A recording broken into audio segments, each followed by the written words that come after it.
All right, guys. All right. What we got going here, Mr. Burns? I mean, That's ready for me to. wrapped, which I know we videoed that. That's ready for me to handle and get that situated so they can be together. So that'd be nice and good. I will find something. The clippy, clippy. Been working on the vacuum stuff.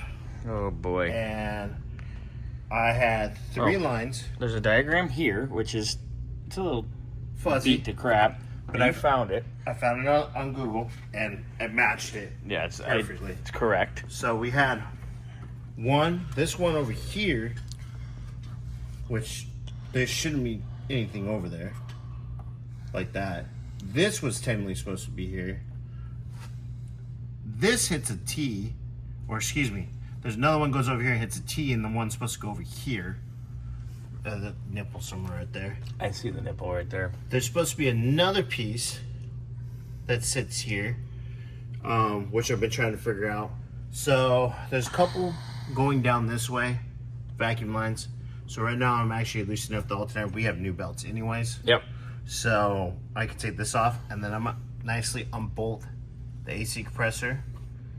And pop it over out of the way. Pop it out of the way, and then I can see all the vacuum lines that are sitting right in this jungle right here. Get this all done and situated, get everything routed correctly, because that's probably part of the reason why it wasn't running right when we were trying to get it running when it first came in. Yeah. Between that and old fuel and other items of questionable construction and repair at other places. Because it did talk about, we got to make sure we find out where all the rest of the connections go. That goes to obviously goes distributor. I was trying to figure out where this went, and then all of a sudden I pulled the other half of the connector. I think it's like right here. Yeah. So perfect. And I know we got a wire for the that, and then I know there's a coil signal wire that goes here, obviously, because it's typical HEI. So this guy goes here, but then I think this is our coil wire. Yeah, that's our coil wire. So I got so there's that. This one here, and this one here. And this one that has some vampire clamp nonsense that who knows where that came from. Yeah. And you got the green guy over there. So I got to figure out where this guy goes. Yeah, we got to chase the. So yeah, that's stuff I'm We're having a lot of fun under here today. What's up, ladies? Howdy. Some of these are older vacuum hoses. I know we got a fresh spool. Yeah, we've actually discussed this. I've actually discussed this with P. David as well while we're in here doing this.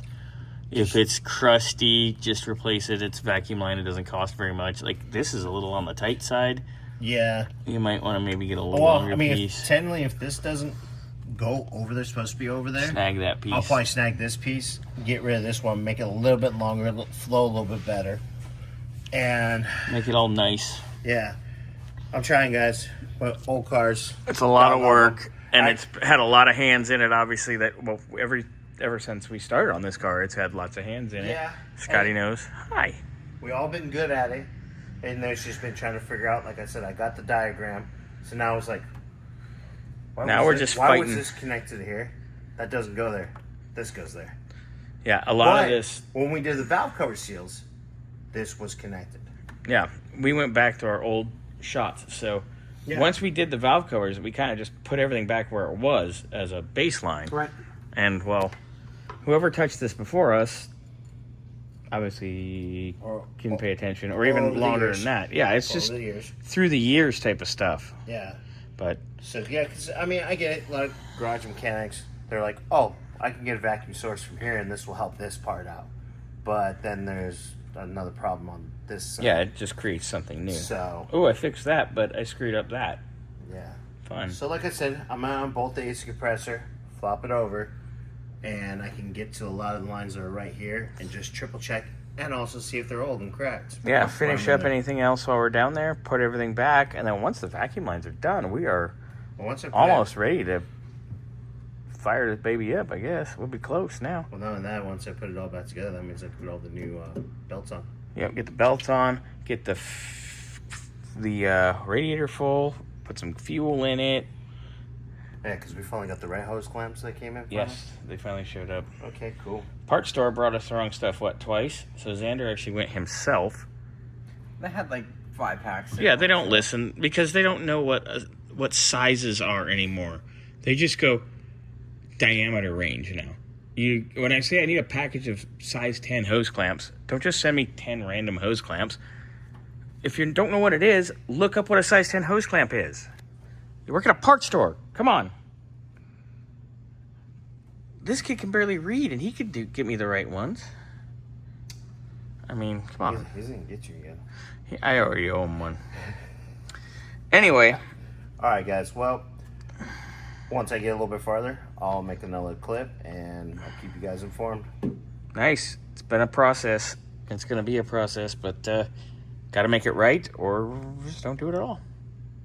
Unlike some people who are just like, oh, let's just stick things together and hope it kind of runs.